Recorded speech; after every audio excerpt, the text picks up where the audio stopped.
Vikings talk. It's Purple Daily on Score North and ScoreNorth.com. Purple Daily, presented by Surly Brewing Company. Now, they're different as far as the types of balls that maybe are activated. Maybe you didn't see Cooper Kupp, catching 60-yard bombs quite as often as maybe Justin Jefferson, but you're seeing him a lot more underneath. The thing that's exciting that is very similar to Cooper is they can play all the spots. So you have the ability to take them and move them where you want them and where you think you can get a good matchup, and then the ability to win at all levels, underneath, intermediate, and the deep balls over the top. Okay. Wes Phillips there. Judd went out to Vikings OTAs yesterday, and we're gonna do some Judd OTA observations spread out throughout today's show, tomorrow's show. We'll get to write that down, predictions, but that was like a 30-second clip there. Looks like a 37-second clip. Wes Johnson answering the question about Cooper Kupp compared to Justin, or what did I say? Wes Johnson. Wes Johnson? Yeah, Wes Johnson. He's a football coach now. Gotta go talk to him, though. Wes Craven. Out there all the time. Yeah, Wes Craven. Wesley Snipes was answering questions about Justin Jefferson. Is that the most elaborate and, I don't know, just like informative offensive coordinator answer that we've had in years? I mean, that was a great answer coming from a guy that thinks at a high level about offense and scheming and chess pieces, right? His entire session was like that, and it was fantastic. He's like talking about how they name packages, like what they're named for offensive packages, and like how his dad had some, it's incredible. This guy is as informative, and I'll be curious to see if this continues. But right now, he is as informative as it can possibly get in trying to actually share information as opposed to acting like, I can't tell you that, because the Packers might find out. I absolutely loved it. I thought it was great. Yeah. So welcome in. It's Purple Daily, Daily Vikings Entertainment. We just want the Vikings to win a Super Bowl before we die. The show is presented in part by Surly Brewing Company and also TCL, one of the world's best-selling consumer electronics brands. They have a new lineup of award-winning TVs delivering the most entertainment with stunning resolution, all at an affordable cost. Enjoy more of the things you love with TCL and learn more at TCL.com. All right, every single Wednesday, this is where we admit that we are wrong. For all of you out there, when are you going to admit, Declan, that you were wrong? Make me predict draft stuff, and I'll show you how wrong I am. Yep. Every single Wednesday. So let's fire it up here. Write that down. Let's get it. Most make predictions and then never admit they're wrong. Yeah, that's not Mackie and Judd. This is the place where we just totally own our horrible predictions. Write this down. And eat them for breakfast, lunch, and dinner. Write that down. It's Write That Down. Write it down. You like writing things down. With Mackie and Judd. And here's how it works. 3 Vikings or football-related predictions from everybody each week. They must be quantifiable. We keep track of completion percentage and touchdowns. And listeners, if you want to be part of the predictions segment, you can send us a message through the Score North app. There's a feedback tab at the bottom, and we'll get you scheduled for sometime maybe later this summer, just like Matt is about to jump in and take his snaps under center. Accountability sessions are a little bit light this time of year because we're kind of past draft season. You know, we're still, 3 months away from the actual start of games. But we do have a couple things that have come off the board here, starting with Judd. Now, technically, you got another day here on this one, but you did say a year ago, 1 year from now, May 26, 2022, Brian Gutekunst will no longer be the Packers general manager. Oh, I mean, okay. We'll see what happens today.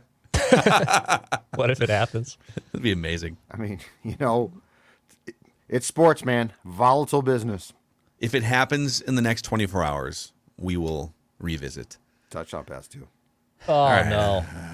Well, the Generals did beat the Gamblers, but I said that the Generals would beat the Gamblers by at least 14 points, and they didn't. I think I'm over on my USFL prediction so far. Oh, boy.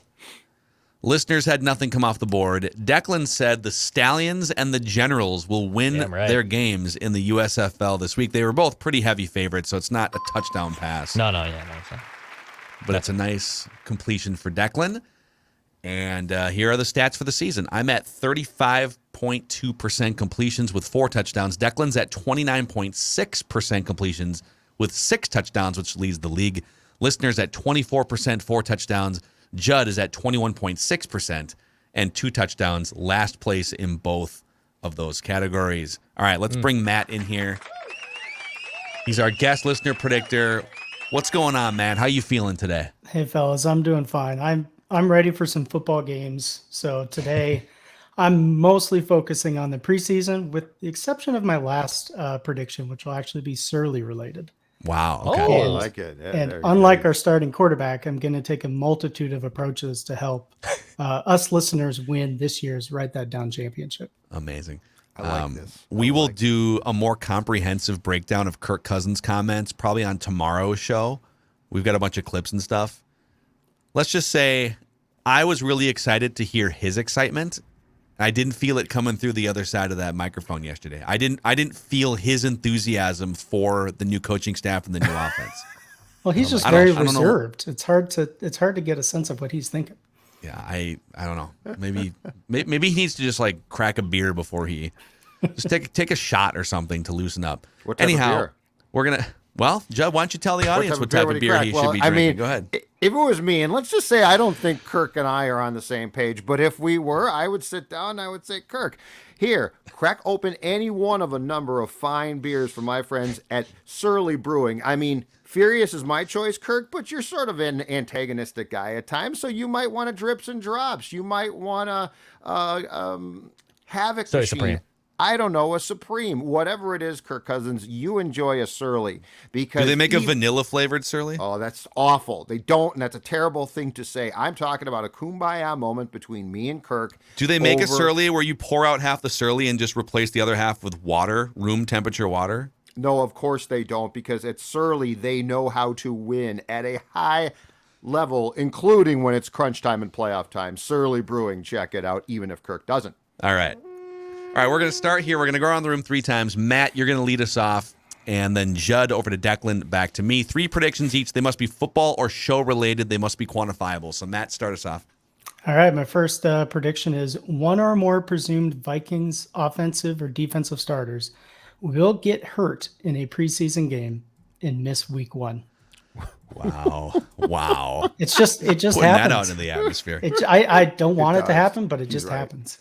So it's gonna, and this is in a game. So if this happens in practice, it would. Correct. So you're specific to a game here. Yeah, and this is only towards a presumed offense or defensive starter. Okay.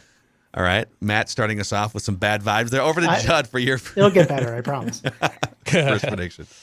All right, my first one is, you know what? I have been mocking both Phil and Dex for a month now, because every week there's a USFL prediction. Every week somebody. Oh, here he comes. You know what? I've decided, screw it. I need to get my awful 21.6 completion percentage up. I am going to come with a USFL prediction. Yes. Because you know what? Bleep it.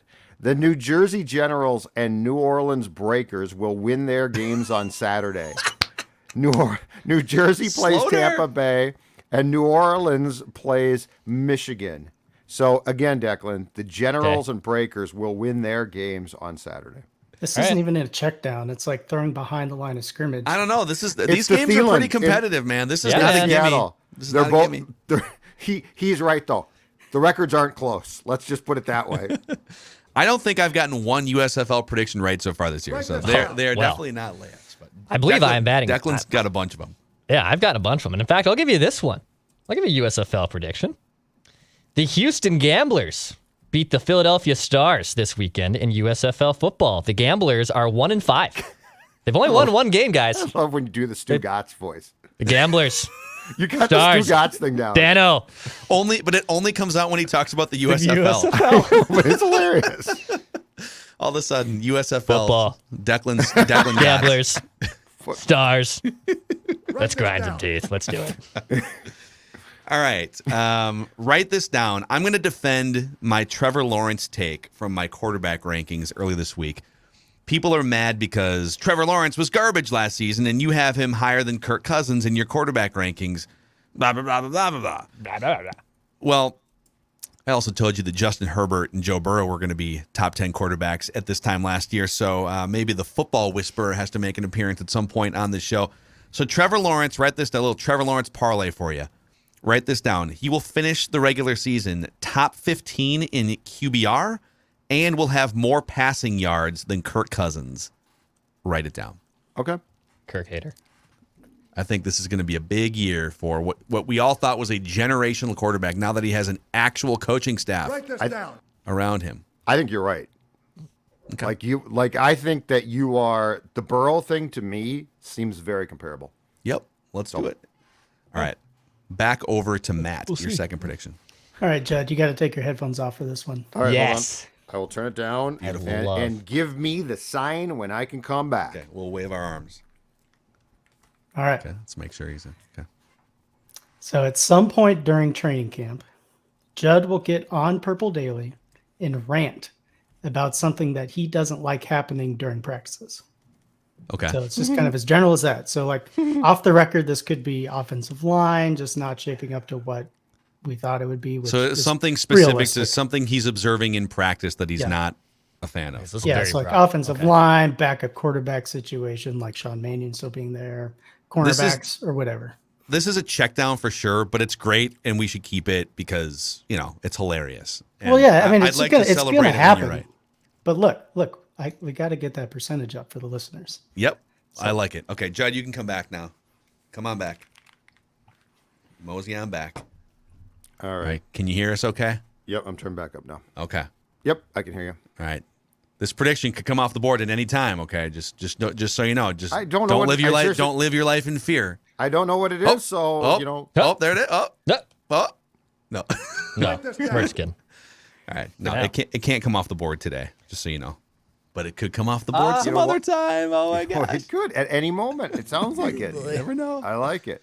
All right, Judd's second prediction here. Okay, I'm going to piggyback off Phil's Trevor Lawrence feeling and put this down as a write that down. The Jacksonville Jaguars will finish above 500 this season. Wow. I think they're going to surprise. What? teams. I think they're going to finish above 500. I think that they were so poorly coached and misguided.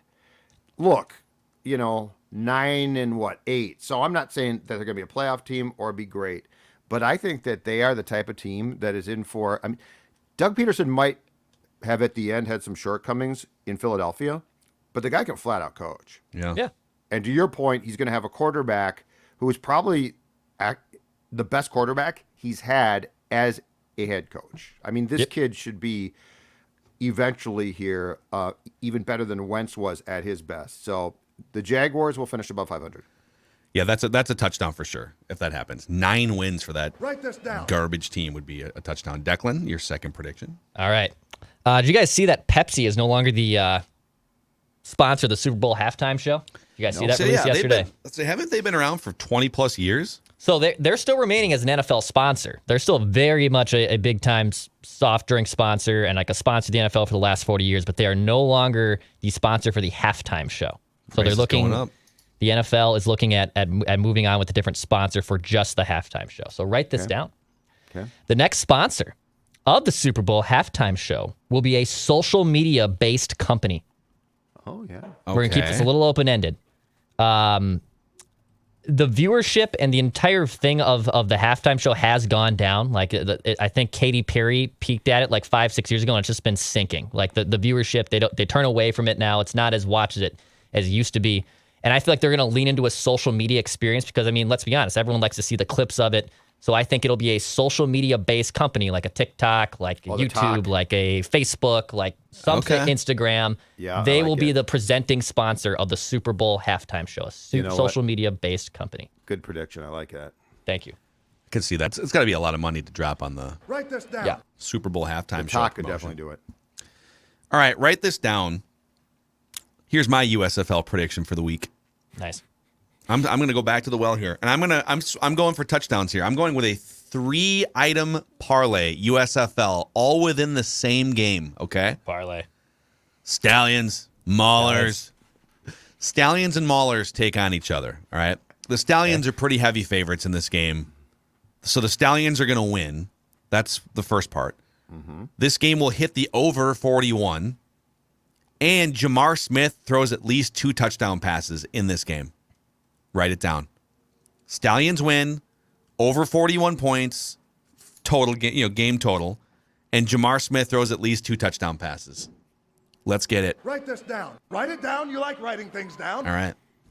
All All right, Matt. yeah. Matt, your third and final prediction. Okay, so I'm going to need a little. I have a question about this one beforehand to see if it's valid. But Okay. on the May 11th episode of Write That Down, Surly Dave came on and made a coy comment about some beer being available at US Bank Stadium, Yeah. Okay. and it wasn't Furious. So, my Write That Down prediction here is the beer that is called Before I Die during your Purple Daily Draft event will be served at US Bank Stadium this upcoming Viking season. All right. And I don't know anything. This is You're not just doing insiding. pure You're not- speculation. Yeah, You're not like I'm not going insider to the trading, guessing. brew nothing like hall and like asking Dave's in Matt's people. ear right now. that. Yeah. So it might not be called Before I Die because I don't know if that would fly at US Bank Stadium, but Right. it'll be that same beer. Okay. Write it down. You like I'm fine with writing that. things You- down. All right. Yep. Declan, Phil, you fine with that? Yep, absolutely. I think good- another that's a listener solid made a prediction. similar prediction Yeah. of some Okay. kind, but that's fine. It's a fine. different week. Matt, great job with your predictions since you've got this life-changing platform right now here. Is there anyone in your life you'd like to thank that brought you to this peak moment? Yeah, I don't know if this is peak. No, I'm kidding. It's definitely not. Oh, I like what you did there. I like how you shot Phil down on that one. No, it's definitely not. It's true. My whole dad's side of the family's from Minnesota, from Mankato, and so just thanks to them for getting me into this godforsaken team. They couldn't get me into the Twins. I'm still on the Cubs bandwagon, but I've got the Vikings. So it's good, it's bad, it's bittersweet, as you all know. Matt, great work today. Thanks for jumping on. Good stuff. Get Thanks, you on again fellas. sometime. All right. Awesome. That's Thanks, guest Matt. listener predictor Matt. Okay, Judd, before we get to your third and final prediction, Yep. let's talk about skinny Judd here. We got chubby Judd from like a year ago. Now we got skinny Judd here. How do you do it? The transformation is thanks to my friends at Livia Weight Control Centers. And yes, Phil, you are correct. The year ago, Judd, well, let's just say the face was bigger, the jeans bigger, everything bigger, and in the case of weight, bigger, not always better. But then I found the program that has helped me shed 40 pounds, and I wanted to talk to you about Livia's new Simple Start plan for only $59. Summer is around the corner. It is time to drop that weight. And before you say what I used to say, which is, oh man, but dropping weight, Judd, that is difficult. It takes too long. I give up. I'm going to tell you right now, this is a plan that works. The actual program itself to drop the weight was as simple and easy and as supportive as it could get. And now I'm in the maintenance phase, and that also is great. You get one-on-one personalized and guided support online or in person from their team of experts and dietitians. Go to Livea, Livea.com, 855. Go Livea, Livea, Livea.com. Inside or outside the state, they can make it work for you. And guess what? You'll look good. You feel good, and it's very nice when all those clothes that don't fit now start to fit again. Livea.com. Look good, feel good, play good, ride good with Oh, yeah. Dennis Kirk, which has been a partner of ours at Score North and on Purple Daily for a number of years here. And they are all about riding season. Whether you ride a Harley, Indian, Metro Cruiser, sport bike, whatever it is, they've got over 160,000 parts and accessories in stock, free shipping on orders over $89, and same-day shipping on orders placed before 8 p.m. Get in gear and head to DennisKirk.com. All right, Judd, your third and final prediction. Write it down. All right. You like writing things down. There is a report out there, I believe it was originated from Ben Gessling, Star Tribune, that the San Francisco 49ers, the week that they play the Vikings here in August in a preseason game, will join the Vikings at TCO Performance Center for joint workouts between Shanahan's 49ers and KOC's Vikings. Write this down. There will be a story with Kyle Shanahan praising Kirk Cousins at some point during the week of that joint workout. Okay. So there will be a story where someone will say, Kyle, we know that Kirk was your lost love and he was the guy. And they'll say, well, I can't really talk about him, but I mean, he is a fantastic quarterback and does everything right. So Kyle Shanahan praising Kirk Cousins' story the week of the joint workout in August. I envision those guys just running in slow motion across the field, Just hugging it out. Shanahan with a boombox on his shoulder outside Kirk's house. In your eyes playing as he plays the Cusack role. Amazing. All right, Declan, your third and final prediction here before we get to Judd's OTA observations. All right, last one for me. Vikings schedule-related prediction. So the Vikings and Bills are slated to play a noon game in what's this week? I don't know. The week November 13th. I don't know what game that is. Like the 8th or 9th game of the season. I'm not going to do the math. Write this down. That game will be flexed out of noon. So the Vikings-Bills game will be moved from its original noon slot when it's played. So the Sunday night football game that weekend is Chargers and 49ers. I would think that probably remains unless the Niners get off to a putrid start. It's a Bay Area game. Like, I understand why the national pundits would still want to keep that. But I think it could get moved still to the game of the week on Fox or a game of the week on CBS. It's going to get out of its noon slot. I would think it's up to the Vikings to make that happen, right? Because the Bills are going to be good. If the Vikings are also good when that game rolls around, then it would be a featured prime game. Kirk Cousins against Josh Allen coming up next. All right, third and final prediction. Write it down. You like writing things down. So there's a report now. Actually, it's not a report. Kyle Shanahan just flat out said in his press conference yesterday that, we still expect Jimmy G to be traded, but he's working through all this. The game of musical chairs is dwindling for Jimmy Garoppolo. I actually pulled up an article from right after the Super Bowl, trade destinations for Garoppolo. It's like 5 teams, all of them filled their quarterback need. So write this down. Jimmy G will play for the Carolina. Well, I'll phrase it this way. Jimmy G will be traded to the Carolina Panthers before the Week 1 game. So before the Week 1 games are played. I just don't know how. The Panthers can't possibly roll into the season with Sam Darnold as their starting quarterback. It's they're just sitting there. Or Garoppolo, right? It's got to be. Those are the two options there. Yeah, and it is a no-brainer between those two guys, unless there's Jimmy G. financial reasons. Jimmy G is just the better, more professional quarterback. Of a winner than Baker Mayfield. So there you have it. Those are your you like writing things down. Write that down predictions here on Purple Daily. Every single week, we're the only show in America that actually keeps track of our predictions and puts our reputations on the line. So, Judd, you were out at Vikings OTA media accessibility yesterday. We've got enough stuff for the next couple days to sort of spread around here, and I think tomorrow we're going to have more of an in-depth discussion about Kirk Cousins and some of the things he said. But why don't you count them down? What are some of your OTA observations from being out there yesterday? So, yes, we'll get into what I would consider the meat and potatoes with Cousins tomorrow. So I want to bring up some interesting things I saw. Because like I talked about the right guard competition last week. That's going to be ongoing almost certainly into training camp. But I want to bring up from going way back in my time, actually on the beat with Kevin Seifert in 2005 and then into 6. I want to bring up a guy that came to the podium, a coordinator yesterday, who immediately struck me as wow, this guy's impressive.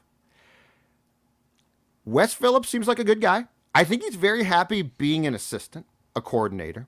Ed Donatel, the new DC, has been doing this for a long time. He is not a head coach. He is a guy who is very adept, adroit at coordinating defenses. I want to bring up to you, I believe he's 32, Matt, Daniels. Let's play a clip, actually, so the audience can get a feel for him. Special teams coordinator.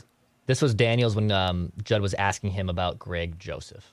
Okay. And, that's something I've had a conversation with Greg about working on building up his mental toughness, going through his process, asking him, does your process change, when you're kicking a 30-yard field goal versus a 50-yard field goal? Those shorter distance field goals versus longer distance field goals. We try to keep that all the same, regardless of is it a game winner or is it an extra point. The ideal situation for us is we just working on keeping the same exact process and not worrying about what the results are. former assistant special teams coordinator in Dallas. Here's the thing. So that question was based on this. There have been some hiccups here when it comes to how kickers are treated, which has caused some problems. What is your approach? And that, I thought, was a very interesting, insightful, and forthcoming answer. Daniels also came to the podium prepared. Like he didn't like, so, and this is fine, but some guys get up there and go, okay, I don't have really a statement. Questions, right? Daniels came with a statement of like, here's what I'm excited about, blah, blah, blah. Anyway, first impressions, important. And I'm going to tell you right now, first impression, just a little bit, not exactly, Mike Tomlin.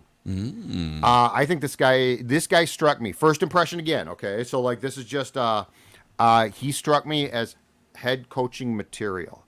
The answers were good. He was prepared. He was enthusiastic. He seemed very bright. I mean, everything that you look for in a guy who's young, who you say, oh, okay, who is a basically career coordinator / assistant coach, right, Phil? And like, who is head coaching material?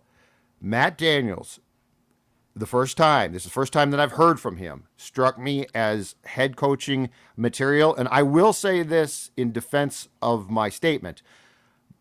It didn't take long on Tomlin to feel the same way. Like this guy's got more than just coordinator to offer during the course of his career. Yeah. And I think when it comes down to like what are the qualities you need as an aspiring head coach, I think it's less about X's and O's and play construction and play calling. Not that those things are irrelevant because you need to be well adept in all those areas. But I think it's leadership and communication. In leadership, the way I define leadership is how are you facilitating the success of the people on your team? It is not your job to use a hammer as a leader. It is your job to help the people that are on your team be the best that they can be. And I haven't consumed a whole lot of Daniel's press conference content, but I like that he's prepared. And I like that the one thing that really stood out in that clip was like the first 5 seconds where he said he's talking about how to build up Greg Joseph's mental toughness. Yes. And I wonder how much of a discussion that has been. I mean, if he makes that field goal against the Cardinals, the Vikings are probably a playoff team, right? Yes. Why are you missing a 37-yarder with the game on the line? It wasn't a wind gust. You know what? That's an easy kick for you, so it must have been something in your process that went awry. And by the way, you don't get 5 of those in a season. If you miss a kick like that, it potentially impacts whether you make the playoffs or not. Mm-hmm. So sorry, but you don't get the luxury of just an offensive lineman can whiff once in a while in a game, and it's whatever. Okay, I got beat on that play. Next play because I have 70 plays today. Right. Kickers don't. You don't get to just miss 3 37-yard field goals, and And that's the thing with Mike was that it always struck me that, dude, I know that you can't stand these guys. Like, this position drives you nuts. And I even get that, but it doesn't matter. Yeah. Like, you have to do everything you can to understand that they're different, that they have a thought process that's not going to be akin to a linebacker. And so I loved his response, too, because he had a response to it. Not just, oh, yeah, I mean, I work with them, right? Like, there's the easy responses of, oh, yeah, I mean, we're going to do everything we can for him. He actually gave me an answer that was a response to a process that he goes through and how you relieve the potential pressure by not applying more. I really like that. Yeah. And the thing, too, is I think it's a little bit more common now, but I think it's going to become more mainstream. John Harbaugh, before he got the Baltimore job, if I'm not mistaken, Philadelphia special teams coordinator. And if you think about it, what those guys have to observe and do, I think is an untapped place. Like, because they're about, yes, special teams, but I think that also opens you up to seeing things. Because right now we think, what? It's an offensive guy. No, it's a defensive guy. Harbaugh's success intrigues me about what somebody that comes from the special teams side can bring just as far as a 10,000-foot view of the entire thing. Yeah. Yeah, I think it's something to watch for sure. You're 32 years old? You're sitting in a coordinator role. Is it real? One last question on this and we can move on, but Is it a real competition? Are they? Is this a real kicker competition? Give me a little sound, because this is next. Oh, wow. Here we go. This is a next. All right. Transitioning. So, Judd said, yeah, Greg Josephson, no problem. They're bringing in a camp leg. I said that for like 2 weeks. Again, when am I going to admit I was wrong? Well, right bleeping now. Daniel said that the kicking competition and the punting competition are real and wide open. So that's what we were told. I don't know if I like this without knowing anything about the other kicker because we haven't seen him. But says the guy in Seattle. I don't know if I'm liking this. They're making mistakes. Well, Greg Joseph. Let's take that Cardinals kick aside, and that was a bad kick, and it cost them the playoffs ultimately. Yep. He was pretty reliable last year. Yes. He was pretty reliable. Yes. Was he Justin Tucker? No. But I'm not just looking to replace him. I wonder if what they're doing here is it's kind of a competition, but this is more to just fortify the mental toughness of Greg Joseph, that if he crumbles, then all right, maybe he wasn't the guy. Correct. But if he kicks his ass off this summer and during training camp and wins the job, then boom, he's on another level now. Maybe that's what it is. I think you nailed it, and here's why it's important. And this is what always drove me nuts about Mike. They basically would anoint kickers and punters, but here's what didn't make sense. Mike couldn't stand them, right? Like their positions. He hated the position. He hated quarterbacks, and he hated specialists. So what I never got was, okay, so hold on a second here. You're going to anoint a guy. That's my kicker. So all training camp, he might struggle, he might not, might get mad. Mike might get mad. They might try to replace him, but they didn't have true competitions. I love this. Create competitions. Because you're right, Phil. If Joseph melts down, you got a problem, and you identify it immediately. Instead of saying, you're my kicker, I will tolerate you, but I really hate you deep down inside. And then the guy's like, oh my God, he hates me, and then he struggles, but there's no competition. So I think this nails it, and I've never understood, short of a Tucker, why you don't create competitions, because that's the one position at which you find out how mentally prepared, and it's a mental job, the kicker is, by having said competition. Yeah, make them feel a little bit nervous, a little anxious, and see how they perform feeling that way. If you can't create that feeling of, oh my God, my job's kind of this is a pressure kick in training camp because this other guy just nailed. This might sound stupid because we're talking about special teams practice during an OTA or something, but if the other guy comes out and hits 5 of 5 from beyond 50 yards, you feel some pressure now. And so the more you can simulate any sort of feeling of pressure and how you overcome those nerves and perform, I think is a good thing. I do think Greg Joseph is the Vikings kicker this year, unless he totally melts down in the next 2 months. But he's at least going to have a guy partially breathing down his neck, right? Yeah. Which beats, hey, you're just our guy. Oh my God, you missed a kick. What are we doing? So yes, I think that this is actually the correct way to go about it. Okay, next. Let's keep going through the notebook here. Next observation, also special teams, but from a different viewpoint. Kickoff returns. So I asked Daniels, I said, what is your rule of thumb on into the end zone when you allow a guy to return and when you don't? Because Kene Nwangwu had 2 touchdowns. I mean, that is off the charts good. Guys don't do that. Here's his answer on that.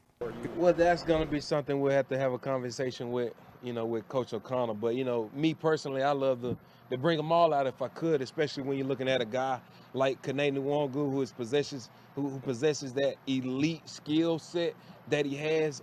But, just talking, rough 5 yards, we'll say, would be, pushing any more than that, it might be taking a knee. Purple Daily goes to TCO and they get answers, okay? Like this show gets you, like for anyone who says, you guys just kid around, you guys aren't, no, we get answers. That's a real answer. Boots on the ground. Judd Zolgad's boots on the ground, baby. You got to ask the minutia. Football is all about the minutia. But I think this is intriguing because Nwangwu can't be dismissed here. Like there will be times, just the kick goes through the end zone, whatever, blah, blah, blah. And the kickoff has definitely been de-emphasized to a large degree. But that being said, after what we saw from him and the fact that I think he is going to ultimately be more involved in more offensive packages as well, I think special teams wise, this is a really intriguing one because he definitely gives you an advantage that I think a lot of teams don't care about now, and that you're going to have, and in key moments could actually get points from, or really good field position on the plus side. I've always thought, and this is just my own like harebrained math here, but teams obsess over, well, if you can only get it, if you're going to take it out and you don't get to the 20 or the 25, then it wasn't worth it. But I feel like, and I know teams do this math, and the Vikings have analytics people behind the scenes. If you got a guy like Wangwu or previously a guy like Cordero Patterson, yep, if they're going to score 2 or 3 touchdowns a year or set you up for an extra 50 yards in field position a handful of times because they're so fast and so good at seeing those openings, I'm willing to live with, the X amount of times that they run it out and they get stopped at the 19-yard line. Is the difference between the 19 and the 25 or the 19 and the 20, whatever, like, is it enough to where you shouldn't be running some of those kicks out of the end zone? So with a guy like Wangwu, right, and I'm not saying this for every team in the NFL, but with a guy like him, I'm going to take some more liberties 7-8 yards deep in the end zone to break a big play and get the ball out to the 40 or score a touchdown a couple times a year. I want KJ Osborne to wave his arm high and say, no return, no return, no return. But if you can return two kickoffs for touchdowns in 2021, you, to me, get a lot more of an opening to say, okay, in certain situations, you can basically quickly change the game. So, like, for the most part, I am all for touchbacks now, but this kid makes it at least intriguing. All right. Is the notebook empty, or do we still have... No, the notebook is never empty. The notebook's never empty. I'm out there watching things, asking questions, sniffing around in a good way. It smells. Those guys are all sweaty after practice and stuff. Sniffing around, a lot of luscious grass. They can't wear pads though, right? They can't wear pads until actual training camp. They're not out there in shorts. Yeah, they're in stuff. shorts and shorts, and I think they might have shells on. But anyway, so this is 2 OTA practices the last 2 weeks. I think we have access to another one next Tuesday. So we'll see how this goes. Didn't see, and I don't think I will say this is a big deal. I didn't see Harrison Smith there again on Tuesday. I don't know what was up. O'Connell didn't talk. But anyway, I find this intriguing. I got a feeling that, and this isn't bad again, Lewis Cine is going to have to earn it.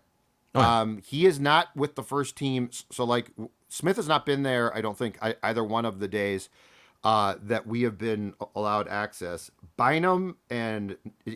Is it Metellus? Metellus, yeah. Metellus. They are the first team safeties. And now this could change in a second. But I find it intriguing that Cine is definitely going to be...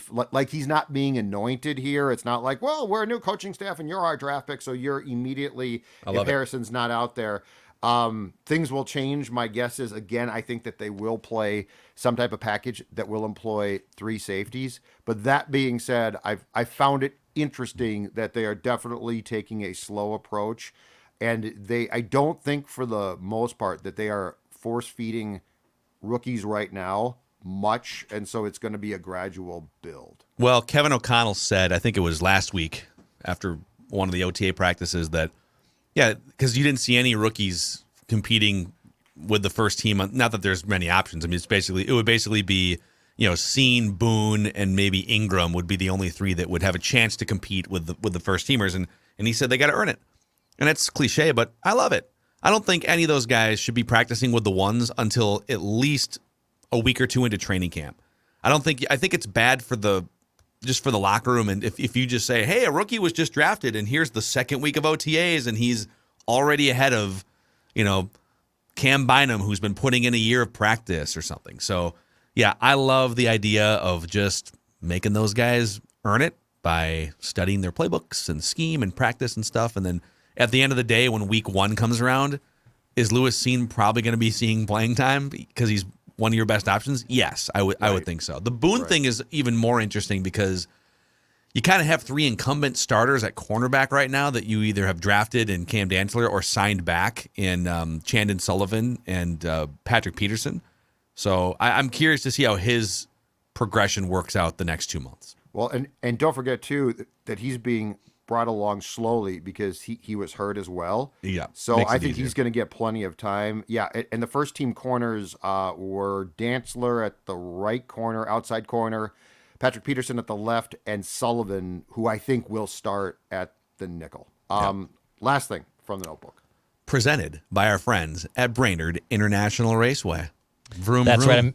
America's fastest drivers are coming to Minnesota for the experience of a lifetime. It's Brainerd International Raceway is bringing the Discovery Channel's Street Outlaws and the No Prep Kings. And you're probably wondering what the heck the No Prep Kings is. Well, it's the newest series in the Street Outlaws franchise, and they're moving off the street and onto a rough and rentless track, meaning that nothing has been done to that track to help the drivers out. So these roads are rough and they're untested. There is huge cash prizes on the line. There's bragging rights, obviously, too.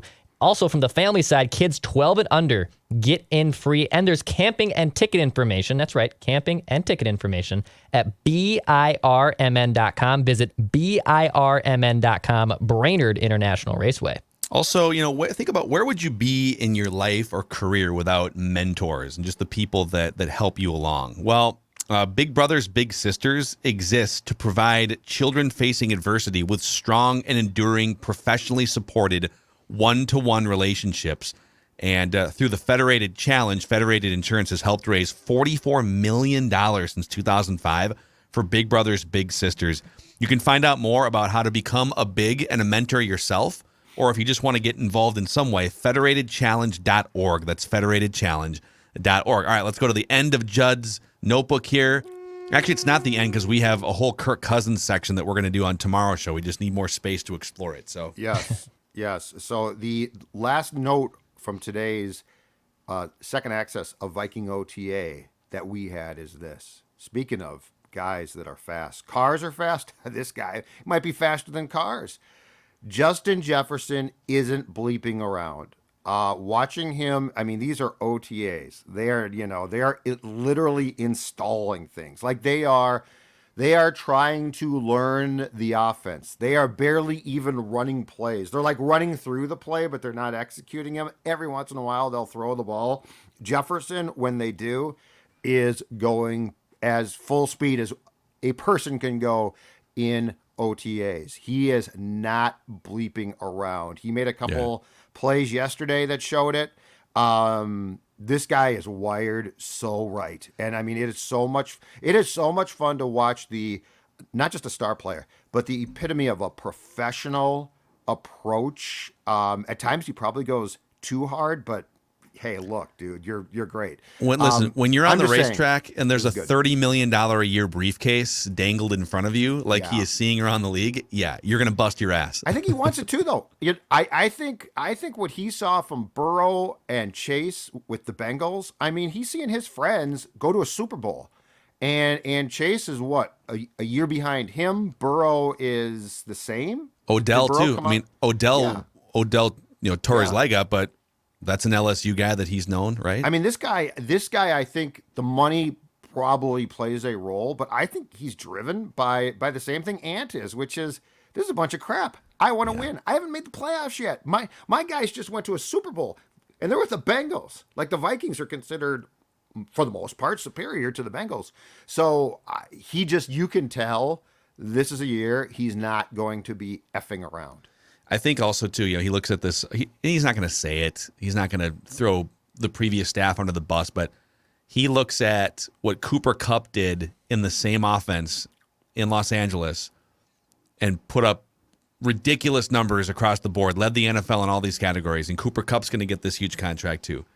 And Justin Jefferson, all due respect to Cooper Kupp, is looking over saying, I'm better than that guy. Yes. I just need to be put in the right scheme, in the right situations. Just give me the ball. And So the comment that Declan played at the outset of today's show from Wes Phillips is because I asked him about that. Because, O'Connell brought up, well, yeah, I mean, we're going to use JJ in the same role that McVay and I used Kupp.